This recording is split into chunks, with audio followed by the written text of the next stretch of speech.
सीखेंगे कि मार्केट अभी एक स्टॉप लॉस हिट करने वाले जोन में आ चुका है। तो यहाँ पे हम लोगों को बैंक निफ्टी और निफ्टी में किस तरीके का मोमेंटम देखने को मिल सकता है और कौन से ऑप्शन में हम लोगों को यहाँ पर बाइंग का अपॉर्चुनिटी मिलेगा। ये बाइंग के अपॉर्चुनिटी का स्ट्राइक प्राइस ढूंढना हम लोग अभी इस वीडियो में सीखेंगे। तो सबसे पहले स्टार्ट करते हैं निफ्टी का एनालिसिस। बैंक निफ्टी का चार्ट अभी आपके सामने मैंने डेली का लगाया हुआ है, स्पॉट का चार्ट। अगर मैंने आपको पुराने वाले वीडियो में जिस तरीके से एक्सप्लेन किया हुआ है, मार्केट अभी एक रेजिस्टेंस जोन के करीब आ चुका है, प्लस ये 38,000 का जो लेवल है ये ओपन इंटरेस्ट के हिसाब से भी एक इम्पोर्टेंट रेजिस्टेंस लेवल की तरह काम कर सकता है। प्लस आने वाले समय में आरबीआई का जो क्रेडिट पॉलिसी आने वाला है उसकी वजह से मार्केट में अनिश्चितताओं का माहौल है। तो यहाँ पे बिग प्लेयर ज़्यादा बड़ा पोजीशन लेना पसंद नहीं करेंगे। प्लस अगर आप देखोगे तो मार्केट ने एक अच्छा खासा अपसाइड का मोमेंटम दिखाया हुआ है, तो एक रिट्रेसमेंट का मोमेंटम पेंडिंग है। तो इतने सारे फैक्टर की वजह से अभी क्या हो चुका है, मार्केट इस रेजिस्टेंस जोन के करीब कंसोलिडेट होना चाहिए। ये कंसोलिडेशन के जोन में most of the trend following जो ट्रेडर रहते हैं उनका स्टॉप लॉस ट्रिगर हो जाता है। अगर आपको इसको अवॉइड करना है, इस लॉस को अवॉइड करना है, तो आपको कुछ पॉइंट के ऊपर फोकस करना पड़ेगा और उस पॉइंट को सीखने के बाद उसको ट्रेडिंग स्ट्रैटेजी में इम्प्लीमेंट करना पड़ेगा। अभी हम लोग जब भी मल्टी टाइम फ्रेम का एनालिसिस करते हैं तो मल्टी टाइम फ्रेम के एनालिसिस में डेली चार्ट के ऊपर हम लोग ट्रेंड आइडेंटिफाई करते हैं। फिर उसके बाद इंट्राडे में 15 मिनट चार्ट के ऊपर यहाँ पे जो ट्रेंड आइडेंटिफाई किया हुआ है उस ट्रेंड का कंफर्मेशन लेते हैं और हमें ज़्यादा से ज़्यादा रिस्क रिवॉर्ड रेशो चाहिए उसके लिए, और सक्सेस रेट बढ़ाने के लिए हम लोग 1 मिनट टाइम के ऊपर एंट्री और एग्जिट लेते हैं। तो जब आप इस तरीके का मल्टी टाइम फ्रेम का एनालिसिस करोगे तो यहाँ पर जो अब आपने लॉस होने की प्रोबेबिलिटी थी वो प्रोबेबिलिटी यहाँ पर कम हो जाती है। जैसे कि आज हम लोगों ने यहाँ पे अपने फ्री वाले चैनल में मैंने आपको 2 सिग्नल दिए थे, दोनों ही ऑप्शन के सिग्नल में हम लोगों ने यहाँ पे प्रॉफिट बुक कर लिया। ये फ्री वाले चैनल का लिंक वीडियो के नीचे डिस्क्रिप्शन बॉक्स में मैंने डाला हुआ है, जहाँ पे 2 लाख से ज़्यादा लोग जुड़े हुए हैं, आप उसको ज्वाइन कर सकते हो। अभी कल के दिन बेस्ट ट्रेडिंग अपॉर्चुनिटी कहाँ पे आ सकता है ये समझने के लिए हम लोगों को 15 मिनट चार्ट के ऊपर जाना पड़ेगा। अभी आपके सामने मैंने 15 मिनट का चार्ट लगाया हुआ है। तो कल के दिन मार्केट अगर डायरेक्टली 38,000 के लेवल के ऊपर ओपन हो जाता है तो हम लोग कोई भी इमीडिएट ट्रेड लेने में इंटरेस्टेड नहीं रहेंगे। मार्केट में एक अच्छा खासा अपसाइड का मोमेंटम दिखा दिया है, मार्केट में रिट्रेसमेंट पेंडिंग है, एक बड़ा इवेंट सामने है। तो यहाँ पर हम लोगों के लिए इम्पोर्टेंट क्या है कि मार्केट कोई भी एक चार्ट पैटर्न बनाए और चार्ट पैटर्न के बाद मोमेंटम दे, तो वो मोमेंटम ज़्यादा टाइम के लिए सस्टेन रह सकता है। बेस्ट ट्रेडिंग अपॉर्चुनिटी हम लोगों को कब आएगा, जब मार्केट आने वाले 2 दिनों में यहाँ पर रेंज बाउंड का मोमेंटम दिखाता है और फिर वेंसडे के दिन या थर्सडे के दिन जहाँ पे हमारा वीकली एक्सपायरी है वहाँ पे ये अपसाइड का ब्रेकआउट करता है, तो वहाँ पे एक बड़ा मोमेंटम हम लोगों को देखने को मिल सकता है। अभी कल के दिन मार्केट अगर फ्लैट ओपन होता है, कुछ टाइम के लिए यहाँ पे कंसोलिडेट होता है और फिर उसको ब्रेकआउट करता है, तो एक छोटे मोमेंटम के लिए हम लोग यहाँ पर प्ले कर सकते हैं। अगर ऐसा अपॉर्चुनिटी जनरेट होता है तो अपने इस फ्री वाले चैनल में आपको मैं अपडेट कर दूंगा। मार्केट में यहाँ पर हम लोगों के लिए इम्पोर्टेंट ये है कि मार्केट यहाँ पर दोनों साइड के मोमेंटम भी दिखा सकता है, तो हम लोगों को दोनों साइड के मोमेंटम के लिए तैयार रहना है। अभी अप साइड का मैंने आपको बता दिया, अभी डाउन साइड के मोमेंटम को समझने की कोशिश करते हैं।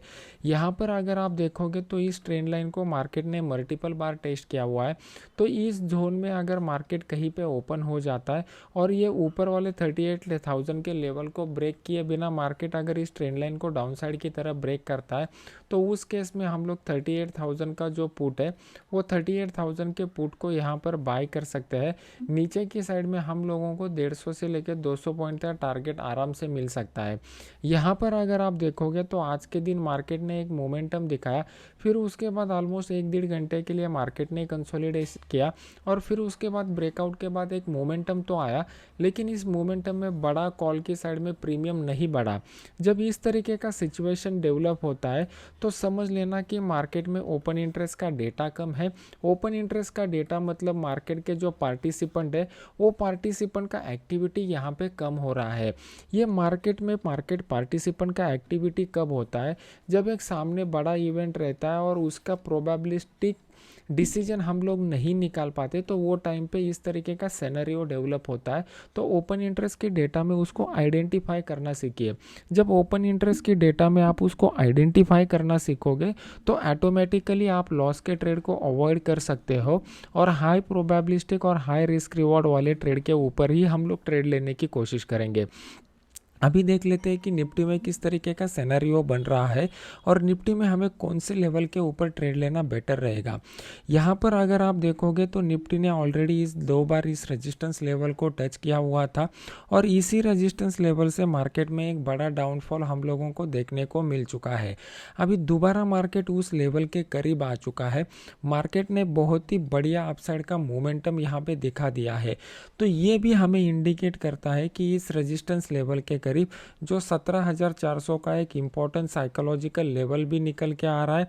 ओपन इंटरेस्ट के डेटा के हिसाब से भी यहाँ पे कॉल की साइड में अच्छा खासा रेजिस्टेंस बिल्टअप हो चुका है, तो मार्केट अभी यहाँ तक पहुँच चुका है। तो अगर आप यहाँ पर बाय करोगे तो यहाँ पे आपका रिस्क रिवॉर्ड रेशो प्रॉपर नहीं बैठेगा, प्लस ऑलरेडी मार्केट में एक बड़ा मोमेंटम दे चुका है, तो मार्केट अभी यहाँ से ज़्यादा ऊपर इमीडिएट जाने की प्रोबेबिलिटी कम है। अगर मार्केट यहाँ से इमीडिएट ऊपर भी जाता है ना, तो ऊपर ज़्यादा टाइम के लिए सस्टेन नहीं रहेगा। मार्केट एक फॉल्स ब्रेकआउट देके दोबारा नीचे भी आ सकता है। प्राइस एक्शन के इस स्ट्रक्चर को आप समझ लीजिए। जब तक आप इस प्राइस एक्शन के स्ट्रक्चर के पीछे का साइकोलॉजी नहीं समझोगे, लाइव मार्केट में आपको ट्रेड करना इतना आसान नहीं रहेगा।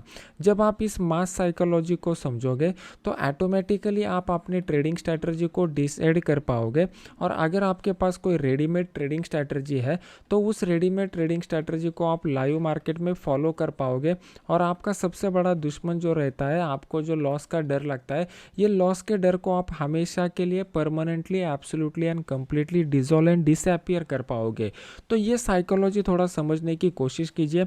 जो लोगों को ये साइकोलॉजिकल पॉइंट में कुछ डाउट रहेगा, मुझे कमेंट सेक्शन में बता दीजिए, तो नेक्स्ट सेक्शन में इसके ऊपर और वीडियो में आपको लिए बनाने की कोशिश करूँगा। अभी कल के दिन हम लोगों को बेस्ट ट्रेडिंग अपॉर्चुनिटी कहाँ पे मिल सकता है, ये समझने के लिए हम लोग 15 मिनट चार्ट के ऊपर चले जाते हैं।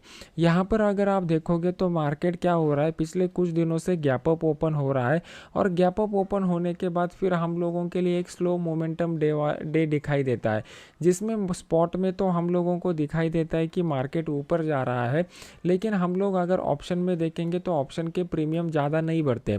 मैंने अपने इस फ्री वाले चैनल में आपको दोपहर के बाद एक सिग्नल दिया था। ये दोपहर के सिग्नल में अगर आप देखोगे तो हम लोगों को मुनाफा हुआ। 121 वाले कॉल को हम लोगों ने 141 के ऊपर प्रॉफिट बुक कर लिया, लेकिन बीच में एक ऐसा पीरियड आ रहा था कि यहाँ पे जो स्पॉट था वो नया हाई बनाते जा रहा था, लेकिन पुट कॉल का जो प्रीमियम है, वो कॉल का प्रीमियम इतना इमीडिएटली नहीं बढ़ रहा था। इसके पीछे का रीज़न रहता है ओपन इंटरेस्ट का डेटा अगर कम रहता है तो यहाँ पे शॉर्ट कवरिंग एकदम स्लो होती है। मान लो कि किसी एक पर्टिकुलर स्ट्राइक प्राइस के ऊपर, इसी एग्जाम्पल पर लेते हैं, 17,300 के ऊपर अगर मार्केट जाता है तो यहाँ पे शॉर्ट कवरिंग के मोमेंटम की आशंका थी, लेकिन ऑलरेडी 17,300 के ऊपर वो टाइम पे सिर्फ 29 लाख शेयर्स ही बने हुए थे जो यहाँ पर ट्रैप हो चुके थे। अगर ये यहाँ पे ये डाटा अगर 50 लाख से ऊपर होता तो 50 लाख से ऊपर होने का इंडिकेशन ये रहता है कि बहुत सारे लोग यहाँ पर ट्रैप होने के बाद निकलने के लिए आ जाएंगे, और फिर ये जो मोमेंटम रहेगा ये क्विक मोमेंटम रहेगा। Being as a option buyer हमारे लिए सबसे इम्पोर्टेंट यही रहता है कि ऑप्शन का प्रीमियम इमीडिएट बढ़े, उसके लिए हम लोगों को ज़्यादा क्वांटिटी के साथ ट्रैपिंग होना इम्पॉर्टेंट है। ये कंसेप्ट को समझ लीजिए और ये साइकोलॉजी को अपने जोन में, अपने ट्रेडिंग करियर में, अपने ट्रेडिंग पर्सनालिटी में उतारने की कोशिश कीजिए, तब जाके आप एक प्रोफेशनल ट्रेडर बनोगे। तो कल के दिन मार्केट जो है, मार्केट अगर फ्लैट ओपन होता है और फ्लैट ओपन होने के बाद यहाँ पे मार्केट कुछ टाइम के लिए कंसोलिडेट करके फिर अपसाइड के लेवल को ब्रेक करता है, तो उस केस में हम लोग 17,400 का जो कॉल है वो 17,400 के कॉल को यहाँ पर बाय कर सकते हैं। 70 से 80 पॉइंट का ऊपर का मोमेंटम हम लोगों को देखने को मिल सकता है। अगर आप देखोगे तो मार्केट जो है वो मार्केट कंटिन्यूसली अपसाइड का मोमेंटम दिखा रहा है। मार्केट अगर इस तरीके का डाउनसाइड का स्ट्रक्चर बनाते हुए इस ट्रेंड लाइन को ब्रेक करता है तो उस केस में हम लोग 17,400 का जो पुट है वो 17,400 के पुट को यहाँ पर बाय कर सकते हैं, लेकिन यहाँ पे सिर्फ 50% क्वांटिटी के साथ ही आप ट्रेड करना प्रेफर कीजिए। मतलब जनरली आप जितनी क्वांटिटी ट्रेड करते हो उससे आधा ही क्वांटिटी के साथ ट्रेड होल्ड कीजिए, क्योंकि overall trade already up trend बना हुआ है, सामने हमारे एक बड़ा इवेंट रिस्क है। तो उस केस में हमारे लिए इम्पोर्टेंट रहता है कि हम अपना प्रॉपर रिस्क मैनेजमेंट करें। देखो दोस्तों, अगर आपको एक प्रोफेशनल ट्रेडर बनना है तो प्रोफेशनल ट्रेडर बनते समय पहले प्रॉफिट का टारगेट दिमाग में से निकाल लीजिए और पहले लॉस के ट्रेड को कम से कम रखना या मैनेज करना सीख लीजिए। जब आपका लॉस का ट्रेड कम हो जाएगा, ऑटोमेटिकली आप प्रॉफिट को कैप्चर करने के, उसको होल्ड करने के स्किल सीख जाओगे।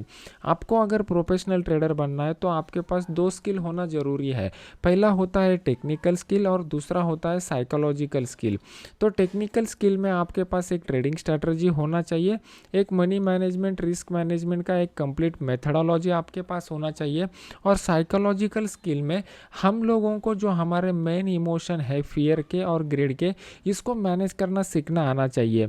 जब आप मेरा फ्री वाला कोर्स करोगे तो यहाँ पे ये ट्रेडिंग स्ट्रैटेजी के थ्रू आप फियर को कैसे मैनेज करना है, ट्रेडिंग स्ट्रैटेजी के थ्रू ग्रिड को कैसे मैनेज करना है, ये सब सीख जाओगे। फ्री वाले कोर्स के सभी डिटेल्स मैंने टेलीग्राम चैनल के ऊपर दिए हुए हैं, आप वहाँ पे जाके देख सकते हो। टेलीग्राम चैनल का लिंक वीडियो के नीचे है। ये वीडियो अगर अच्छा लग रहा है तो इसको लाइक कीजिए, अपने यूट्यूब चैनल को सब्सक्राइब करके बेल आइकॉन का बटन दबा दीजिए। मिलते हैं नेक्स्ट एजुकेशनल वीडियो में। Thank you very much.